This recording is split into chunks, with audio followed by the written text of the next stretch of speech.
وقفے کے بعد گفتگو میں دوبارہ خوش آمدید. احسن اقبال صاحب, بہت سے لوگ یہ جاننا چاہ رہے ہیں کہ ابھی کل بجٹ پیش ہوا تو آج ہی پیٹرول مہنگا ہو گیا, آج ہی سیمنٹ کی بوری بھی 40 روپے مہنگا ہوگی, آج ہی چینی بھی مہنگی ہوگی, تو یہ ایک دم سے ساری مہنگائی کیوں؟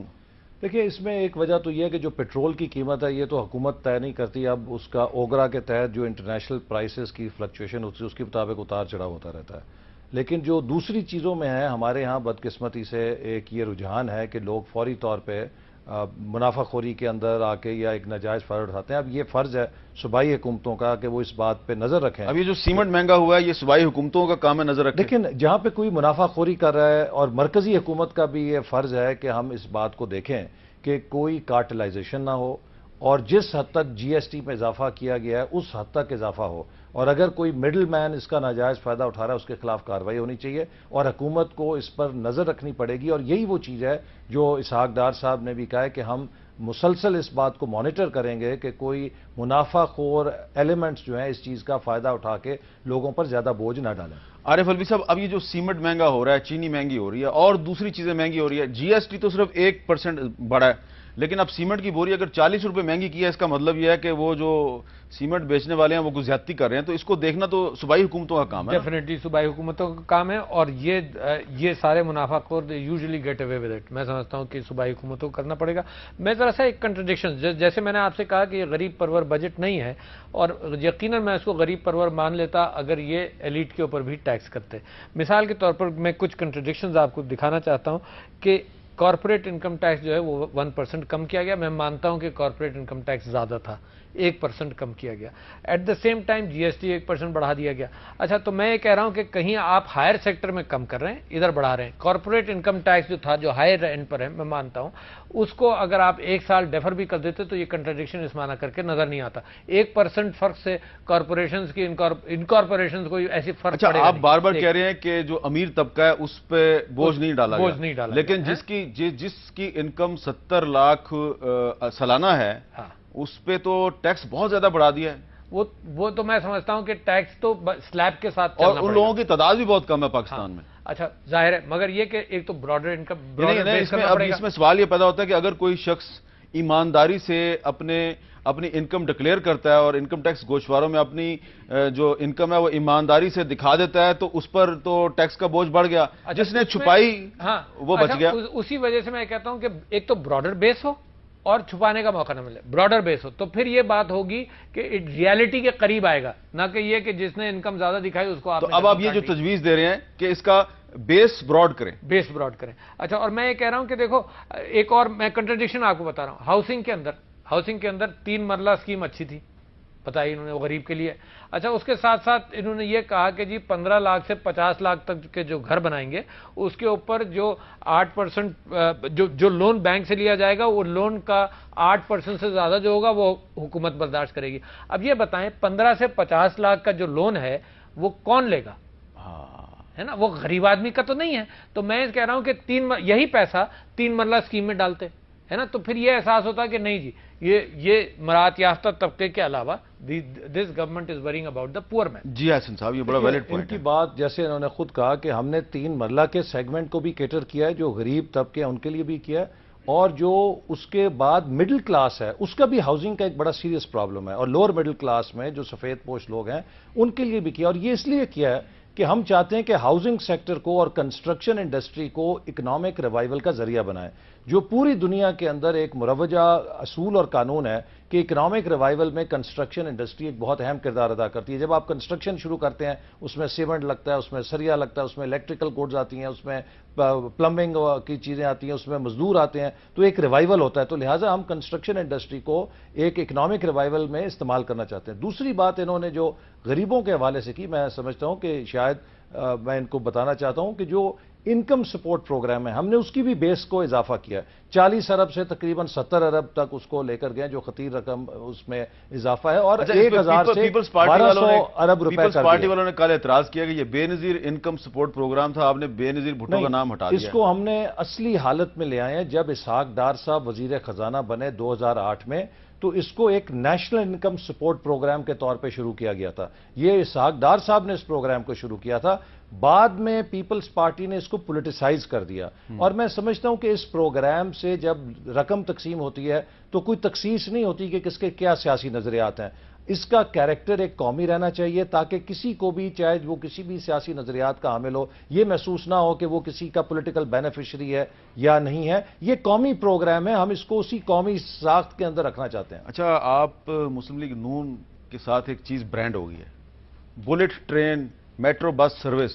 اس بجٹ میں آپ نے جو پاکستان کے باقی شہر ہیں, لاہور کے علاوہ بھی پاکستان میں بہت سے شہر ہیں, ان کے لیے بلٹ ٹرین یا میٹرو بس سروس کا کوئی اعلان نہیں. کراچی کے لیے کہا ہے انہوں نے. میں آپ کو یہ کہنا چاہتا ہوں کہ اس پہ ہم مسلسل کام کر رہے ہیں. جو ہمارا ترقیاتی بجٹ ہے اس میں ہم نے تقریباً 125 ارب روپے کا کشن رکھا ہے فار نیو میگا انیشیٹوز کے, جو ہم ملک کے اندر رکھنا چاہتے ہیں, جس کے ذریعے اپنے ان وعدوں کی بھی تکمیل کریں گے.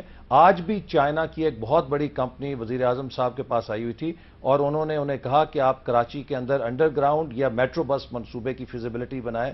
اسی طرح راولپنڈی اسلام آباد, جو کراچی کے لیے پہلا والا منصوبہ ہے وہ کیا ہے؟ بھائی صاحب, فیزیبلٹی نہ بنائے. میری ان سے درخواست یہ ہے کہ فیزیبلٹیز بہت ساری بن گئی, وہ جیکا کے ساتھ تیار ہے, اب اس کو امپلیمنٹ کریں. جاپان والا امپلیمنٹ کریں. اس میں مقصد یہ ہے کہ بزنس پروپوزل بنائیں. اچھا, وہ بھی ذرا کلیئر کریں کہ وہ کیا, وہ 60% 60% وہ فیڈرل گورنمنٹ کا ہے اور 40% پروونشل گورنمنٹ کا ہے. جو کراچی کا منصوبہ ہے وہ یہی ہے نا, جاپنیز کمپنی کے ساتھ. تو یہ جو چائنیز کمپنی ہے یہ کیا کرے گی جی؟ دیکھیے, اس میں مختلف پروپوزلز ہیں. جو ایک سرکولر ٹرین ہے وہ ایک جائکا کا پروجیکٹ ہے جس میں جاپان نے مدد کرنے کا وعدہ کر رکھا ہے. ایک تجویز ہے کہ سرکولر ٹرین بھی وہاں بنائی جائے. دوسری یہ بھی تجویز ہے کہ وہاں پر جس طرح ڈرگ روڈ ہے, ایک پوری شہر کے اندر میٹرو بس بھی چلا دی جائے تاکہ شہر کے اندر بھی ایک لیکن اس کے لیے ضروری ہے کہ پہلے آپ کراچی کے حالات تو ٹھیک کریں. جی, کراچی کے حالات بھی انہی منصوبوں سے ٹھیک ہوں گے جب وہاں کے انفراسٹرکچر کے آپ مسئلے ٹھیک کریں گے. دیکھیے, کراچی کا جو مسئلہ ہے یہ ان پلانڈ گروتھ کا نتیجہ ہے. جب آپ شہروں کو پلان نہیں کریں گے اور ان کی ایک بالکل ہی ہیپزٹ گروتھ ہوگی تو اس سے پھر وہاں پہ ٹرانسپورٹ کا نظام ٹوٹتا ہے, آبادی پہ دباؤ آتا ہے, وہاں پہ شینٹی ٹاؤنز بنتے ہیں, نظم و نسق ختم ہوتا ہے, کرائم کی پناہ گاہیں بنتی ہیں. تو اگر کراچی کا امن بحال کرنا ہے تو کراچی کے اندر وہ انفراسٹرکچر بنانا پڑے گا جس سے شہر کا نظام ٹھیک ہو اور اس سے پھر مدد ملے. یہ ایک حصہ ضرور ہے, میں مانتا ہوں یہ ایک حصہ ضرور ہے, مگر ٹوٹل حصہ نہیں ہے, اور بلکہ ایک چھوٹا حصہ ہے. آپ یہ جانتے ہیں کہ لاہور کے اندر مثال کے طور پر 62,000 پولیس نفری ہے, کراچی کے اندر 30,000 ہے, پاپولیشن دگنی ہے. تو کراچی کے اندر بہت ساری چیزوں کی ضرورت ہے, وہ بالکل ایک الگ بحث ہے. آپ جانتے ہیں پولیٹیکل ول چاہیے بہت ساری چیزوں کے لیے, مگر this is also part of it کہ کم سے کم وہاں پر ٹرانسپورٹیشن کا مسئلہ ہو. حضور والا, میں یہ کہہ رہا ہوں, میں ان کی بات مانتا ہوں. انہوں نے یہ کہا کہ اگر ہم کنسٹرکشن انڈسٹری کو پروموٹ کریں گے تو ساری کیفیت وہاں کی بہتر ہوگی. میں اس کو مانتے ہوئے میں یہ بات کہہ رہا ہوں کہ یہ جو سارے انسینٹیوز ہیں اسی وجہ سے یہ اوپر مراعات یافتہ طبقے میں جا رہے ہیں. اچھا, یہ ٹپیکل کیپٹلسٹک آؤٹ لک ضرور ہے کہ اگر آپ انڈسٹری کو اور ان سب لوگوں کو پروموٹ کریں گے تو نیچے ٹرکل ڈاؤن افیکٹ ہوگا. ٹرکل ڈاؤن افیکٹ نہیں ہوتا, گورنمنٹس آر سوشلی کانشیس. لہذا جو میرے اعتراضات ہیں وہ کہ لیبر کے اعتبار سے اور ویجز کے اعتبار سے اور منیمم ویجز کے اعتبار سے وہ اپنی جگہ پر موجود ہیں, اس وجہ سے کہ نیچے سے بھی دیکھنا چاہیے. اور ایک اور دو باتیں اور کر دوں. مثال کے طور پر ہائیبریڈ وہیکلز ہے نا, ہائیبریڈ وہیکلز انوائرمنٹ کے لیے اچھی ہیں, بڑا ایکسپینسو وینچر ہے, اور اس سے فائدہ کس کو ہوگا, اس کا ذکر آپ کریں, فائدہ کس کو ہوگا. منیمم سب سے سستی ہائیبریڈ وہیکل 16 یا 17 لاکھ روپے کی ہے. اگر وہاں پر آپ انسینٹیوز دیں گے نا تو مجھے یہ لگ رہا ہے کہ یہ بجٹ سارا کا سارا مراعات. ایک چھوٹی سی بات پوچھنی تھی, آپ کی پارٹی کا جو منشور ہے مینیفیسٹو پی ٹی آئی کا, اس میں یہ کہا گیا تھا کہ یہ جو ارکان قومی اور صوبائی اسمبلی ہیں ان کو ڈیولپمنٹ فنڈز نہیں ملنے چاہیے, ترقیاتی فنڈز نہیں ملنے چاہیے. اچھی بات ہے, انہوں نے روکے ہیں, انہوں نے روکے ہیں, روکنے شروع کیے ہیں. میں نے نہیں روکے. دیکھیے, میں آپ سے یہ پوچھنا چاہ رہا ہوں کہ ان سے میں بعد میں پوچھوں گا, پہلے آپ یہ بتائیں کہ آپ ترقیاتی فنڈ لیں گے یا نہیں لیں گے. نہیں, دینے ہی نہیں چاہیے ان کو, اس وجہ سے نہیں کیونکہ دیکھو لوکل باڈیز کے ذریعے خرچہ ہونا چاہیے. نیشنل اسمبلی کا ممبر صرف یہ کہے گا جی میرے ایریا کے اندر یہ کام کرو, مگر اگر آپ مجھے پیسہ لیں گے نا ترقیاتی نہیں لینا چاہیے, ان کو دینا نہیں چاہیے. نہیں, وہ تو دے رہے ہیں تو آپ نہیں. دیکھو میں نہیں لوں گا, نہیں, یہ نہیں ہو سکتا. دیکھو اگر آپ سارے ملک کے اندر ڈیولپمنٹ اسی ذریعے سے کر رہے ہیں تو ہم امانت داری سے اپنی کانسٹیٹوئنسی میں ضرور کریں گے, مگر as a matter of policy encourage local bodies. اچھا جی, ایک وقفے کے بعد میں احسن اقبال صاحب سے پوچھوں گا کہ یہ کیوں دے رہے ہیں. ارکان قومی اور صوبائی اسمبلی کا کام ہے قانون سازی, لیجسلیشن. ان کا کام گلیاں اور پل بنانا اور ڈسپینسریاں بنانا، اسکول بنانا ان کا کام نہیں، یہ لوکل باڈیز کا کام ہے. یہ کام یہ کیوں کرنا چاہ رہے ہیں؟ وقفے کے بعد دوبارہ ملتے ہیں.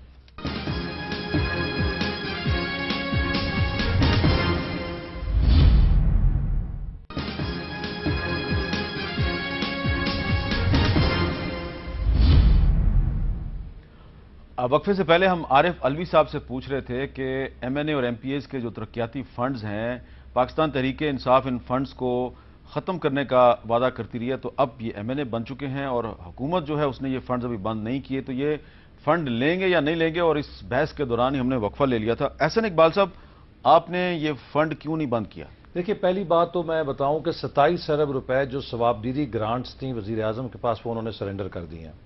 جو تعمیر وطن پروگرام کے تحت ہم نے 5 ارب روپیہ رکھا ہے، یہ فنڈ ایم این ایز کے لیے نہیں ہے. ایم این ایز ہمیشہ سے کبھی بھی فنڈ نہیں ملتے تھے. مثال کے طور پہ میرے حلقے میں جب میں ایم این اے تھا تو مجھے یہ کہا جاتا تھا کہ 1 کروڑ روپے کی مالیت کی اسکیموں کی نشاندہی کر دیں اور ان پر عمل کرتے ہیں حکومت کے محکمے جیسے وہ کسی اور چیز کے اوپر کرتے ہیں. وہ اس لیے کہ میں جب ایم این اے ہوں، میں اپنے حلقے میں جاتا ہوں، گاؤں میں جاتا ہوں، مجھے پتا ہے، لوگ میرے پاس آتے ہیں، جی ہمارے گاؤں میں یہ نالی بننے والی ہے، یہ اسکول بننے والا ہے. تو آپ نشاندہی کر سکتے ہیں ان پرائرٹیز کی جو آپ کے حلقے میں اس افسر سے بہتر جو ایک دفتر میں بیٹھا ہوا ہے. آپ نے تو اپنے حلقے میں یہ کام کیا، اس لیے آپ کو ووٹ بھی مل گئے، لیکن آپ کے جو پچھلے اسمبلی کے ساتھی تھے ان میں سے بہت سے ایسے تھے جو اپنا پروجیکٹ اپنے حلقے کے کسی مخصوص ٹھیکیدار کو بیچتے تھے اور 40 یا 50% صرف رقم خرچ ہوتی تھی، باقی رقم دونوں آپس میں تقسیم کر لیتے تھے. انہوں نے بڑا مہنگا سودا کیا، پھر آپ نے دیکھا ان کا حال کیا ہوا، لوگوں نے ان کو فارغ بھی کر دیا. اب دوسری بات ایک اور جو میں ہائی لائٹ کرنا چاہتا ہوں بجٹ کے حوالے سے، وہ اس بجٹ کے اندر ہم نے پاکستان کے مستقبل پہ انویسٹ کرنے کی کوشش کی ہے، اور وہ پاکستان کا یوتھ ہے. اور یوتھ کے لیے اگر آپ دیکھیں کہ اس بجٹ کے اندر بے شمار نئے انیشیٹوز ہیں، جس میں جو پوسٹ گریجویٹ ہمارے طلبہ و طالبات ہیں جو بے روزگار ہوتے ہیں، ان کو حکومت کوشش کرے گی کہ سرکاری اداروں کے اندر ٹریننگ کا بندوبست کیا جائے، 10,000 روپے ان کو وظیفہ ملے. اسی طرح ہم نے ایک یوتھ کا جو میٹرک اور اس کے اوپر نیچے کم تعلیم ہے، ان کو ٹیکنیکل ٹریننگ دینے کے لیے، اسکل ڈیولپمنٹ کے لیے ایک بہت بڑا منصوبہ شروع کیا تاکہ وہ امپلائبلٹی ان کی بہتر ہو سکے. تیسرے نمبر پہ ہم نے یوتھ کو سیلف امپلائمنٹ کے لیے، جو پڑھے لکھے ہیں جن کے پاس اپنا کاروبار کرنے کا شوق اور جذبہ ہے، ان کے لیے لونز رکھے ہیں تاکہ جو نوکریاں نہیں ملتی ہیں یا ہر کوئی نوکری تلاش کرتا ہے، سیلف امپلائمنٹ کی طرف بھی وہ جا سکیں. اسی طرح جو اسمال بزنسز ہیں ان کو ترقی دینے کے لیے بھی ہم نے ونڈو کھولی ہے. میں سمجھتا ہوں کہ یہ وہ ساری بنیادیں رکھی گئی ہیں. انشاءاللہ اگلے سالوں میں آپ دیکھیں گے کہ ان کے ساتھ معیشت کے اندر بڑی بہتری آئے گی. عارف علوی صاحب، اب ہم مہنگائی کی بہت بات کر رہے ہیں، تو مہنگائی کنٹرول کرنا جو ہے وہ ہر ضلع کی انتظامیہ کا کام ہے، اور ضلع کی انتظامیہ اس وقت سرگرم ہو سکتی ہے، مؤثر طریقے سے کام کر سکتی ہے جب وہاں پہ ضلعی حکومت قائم ہو، جب وہاں پہ بلدیاتی ادارے قائم ہوں گے. ہم ان سے تو بہت سوالات پوچھ رہے ہیں وفاقی حکومت سے. آپ سے میرا سوال یہ کہ آپ کی حکومت جہاں پہ موجود ہے صوبہ خیبر پختونخوا میں، وہاں پر آپ بلدیاتی انتخابات کتنے عرصے میں کروائیں گے؟ حضور، جب ہمارا بجٹ ریلیز ہوگا نا تو آپ بھی ہمیں گرل کر رہے ہوں گے، کیونکہ بہت سارے وہاں بھی ہم کو ڈیفیکلٹ فیصلے کرنے پڑیں گے. بلدیاتی انتخابات ہماری خواہش 2-3 ہے. ایک تو خواہش یہ ہے کہ 3 سے 4 مہینے کے اندر ہو جائے. دوسری خواہش ہماری یہ ہے کہ فری اینڈ فیئر کر کے دکھائیں. پاکستان کے اندر ہماری سب سے بڑی ڈیمانڈ یہ رہی ہے کہ بھئی فری اینڈ فیئر نہیں ہوا. کراچی کے اندر ہم نے ایشو رکھا ہوا ہے ہر جگہ پر، تو ہم فری اینڈ فیئر کرائیں. تیسری بات میں آپ سے یہ کہہ رہا ہوں کہ مہنگائی کا جو کمپوننٹ ہے نا، اس کے اندر ایک تو ذخیرہ اندوزی ہے، وہ کرمنل ایکٹیویٹی ہے مہنگائی کے حصے کے حوالے سے. اس کے لیے ڈسٹرکٹ ایڈمنسٹریشن اور پروونشل ایڈمنسٹریشن کو زیادہ ایفیشینٹ ہونا پڑے گا، کیونکہ سزائیں بھی اس میں بڑی مختصر سی ہیں. کروڑوں روپے ذخیرہ اندوزی سے لوگ بنا لیتے ہیں اور لاکھوں میں بھی جرمانہ ان کو نہیں ہوتا، لاکھوں میں بھی نہیں ہوتا. اور میں چیلنج کرتا ہوں کہ پچھلے 15 سال کے اندر دکھا دیں کہ کسی ایک کو سزا دی ہو. جب آپ سزا بھی نہیں دیں گے تو ذخیرہ اندوزی ہوگی. مہنگائی بذات خود جو اکنامک پالیسیز کا نتیجہ ہے، اس کو کنٹرول آرٹیفیشلی نہیں کیا جا سکتا. اور اسی حوالے سے میں آپ سے مثال کے طور پر جو ساری باتیں آپ نے کہی، میں ان سے کہہ رہا ہوں کہ انہوں نے ایجوکیشن پر ایک خرچہ کیا اور ایک ہیلتھ پر کیا. ہیں پروونشل سبجیکٹس مگر ایک حکومت نے اچھا انیشیٹو لیا. ہیلتھ میں امیونائزیشن کے اوپر انہوں نے 21 ارب روپیہ رکھا وچ از اے گڈ اسٹیپ. اسی طرح سے ایجوکیشن کے اندر انہوں نے ہائر ایجوکیشن کو ہینڈل کیا. اس کے اندر ایک تو میرا اعتراض یہ ہے کہ خیبر پختونخوا کو انہوں نے جہاں سندھ اور ساؤتھ پنجاب کے لوگوں کو اسکالرشپس دی وہاں پر خیبر پختونخوا کے اندر کا ذکر نہیں تھا, حالانکہ وہ بھی وار یہ ساکھدار صاحب نے وضاحت کر دیا کہ سب صوبوں کے لیے ہے. ہاں مگر نہیں انہوں نے تو پن پوائنٹ کر کے کیا نا بجٹ کے اندر. انہوں نے سب صوبوں نہیں, انہوں نے اسپیشل پریس کانفرنس میں انہوں نے وضاحت کر دیا. مجھے امید ہے ہمارے پاس ان کا وہ کلپ موجود ہے. اچھا مجھے امید ہے کہ انہوں نے اس کو کر لیا. اور میں آپ سے یہ کہہ رہا ہوں کہ ایجوکیشن کے اندر یہ ان کی ٹینڈنسی یوتھ کی طرف اس وجہ سے ہوئی, میں سمجھتا ہوں میرا غلط فہمی ہے کہ پاکستان تحریک انصاف نے ایک اچھا چیلنج دیا, انہوں نے اس اچھے چیلنج کو پکڑا اور لے کر چلے, اس کو اچھا سمجھ لیا, لہذا یہ لیپ ٹاپ کی طرف آئے. مگر جو ہمارے ہاں ان پڑھ طبقہ نیچے سے ہے نا, اگر یہی انیشیٹو یہ نیچے سے اٹھانے پر دیں تو میں سمجھتا ہوں پھر پاکستان کی تقدیر. لیکن میں یہ واضح کر دوں لیپ ٹاپ انیشیٹو کا پی ٹی اے سے تعلق نہیں ہے, میری غلط فہمی ہے. 2011 میں ہم نے پنجاب کے اندر یہ انٹروڈیوس کر دی تھی, ان کا جلسہ تو جا کے دسمبر 2011 میں. ایک سوال بڑا اہم ہے, بہت اہم سوال ہے کہ انڈیا نے اپنا جو ڈیفنس بجٹ ہے اس میں 21% اضافہ کیا ہے. آپ نے اس بجٹ میں جو ڈیفنس کا ایکسپینڈیچر ہے اس میں صرف 10% اضافہ کیا ہے, جو کہ صرف انفلیشن سے اور کم ہوا ہے, جو کہ انفلیشن کی وجہ سے کم ہوا ہے. دیکھیے حامد صاحب, یہ آپ نے بڑی اہم بات کی ہے. آج قوموں کی سیکیورٹی نہ ٹینک کے ساتھ ہے, نہ توپ کے ساتھ ہے, نہ میزائل کے ساتھ ہے. ٹینکوں توپوں کا زمانہ گزر گیا, اب نیشنل سیکیورٹی ہے آپ کی اکنامک سیکیورٹی کے ساتھ. اگر انڈیا کی اکانومی 7% پہ گرو کرے گی اور پچھلے 10 سال سے ہماری اکانومی 6 سالوں میں خاص طور پہ جو ہے سست روی اور 2%, 3% پہ آ جائے گی, تو اب حالت یہ ہو گئی ہے کہ انڈیا جو 15% اضافہ کرتا ہے اس کا حجم آپ کے ٹوٹل ڈیفنس بجٹ سے زیادہ ہوتا ہے. اور ہم انشاءاللہ تعالی اپنی دفاعی ضروریات سے غافل نہیں رہیں گے. ہمارا سب سے بڑا جو چیلنج ہے ملک کی اکانومی کو 7% پلیٹ فارم پہ. بالکل میں اتفاق کرتا ہوں. پلس میں ان سے یہ کہہ رہا ہوں کہ کراچی کے جو ٹرانسپورٹ کے حوالے سے انیشیٹو ہے اس کو اس حکومت میں پورا ہو جانا چاہیے. بہت دنوں سے 10 سال سے چل رہا ہے. آپ چاہ رہے ہیں کہ جس طرح لاہور میں ایک میٹرو بس سروس ہے ویسی ہی میٹرو بس سروس کراچی میں بھی ہو, تاکہ اگلے الیکشن میں آپ کے حلقے سے بھی ان کا امیدوار جیت جائے. نہیں میں سمجھتا ہوں کہ دیکھیے ہم ڈیولپمنٹ کروانے آئے ہیں, جیتے جو بھی ہم ضرور بنائیں گے. امید ہے اسے یہ جنگلہ بس نہیں کہیں گے. چلے بہت شکریہ احسن اقبال صاحب. عارف علوی صاحب نے بہت سنجیدہ ماحول میں بہت ٹھوس دلائل کے ساتھ اعداد و شمار کے حوالے دے کے گفتگو کی ہے. بہت اچھی گفتگو ہوئی ہے, بڑی کنسٹرکٹیو گفتگو کی ہے. انہوں نے سیاسی اختلاف بھی کیا, لیکن ساتھ ہی ساتھ جو اچھے کام تھے حکومت کے ان کو عارف علوی صاحب نے اپریشیٹ کیا ہے. بلکہ انہوں نے اپنی گفتگو کا آغاز ہی جو اس بجٹ میں ان کے خیال میں جو مثبت اقدامات تھے ان کو ذکر کر کے انہوں نے اپنی گفتگو کا آغاز کیا. اور یہ بڑی اچھی اسپرٹ ہے, اور اگر پاکستان کی تمام سیاسی جماعتیں قومی مسائل کے حل کے لیے اسی اسپرٹ کے ساتھ آگے بڑھیں تو ہمیں اس میں کوئی شک نہیں ہونا چاہیے کہ انشاءاللہ تعالی ہم اپنے مسائل پہ ضرور قابو پائیں گے. اجازت دیجیے, اللہ حافظ.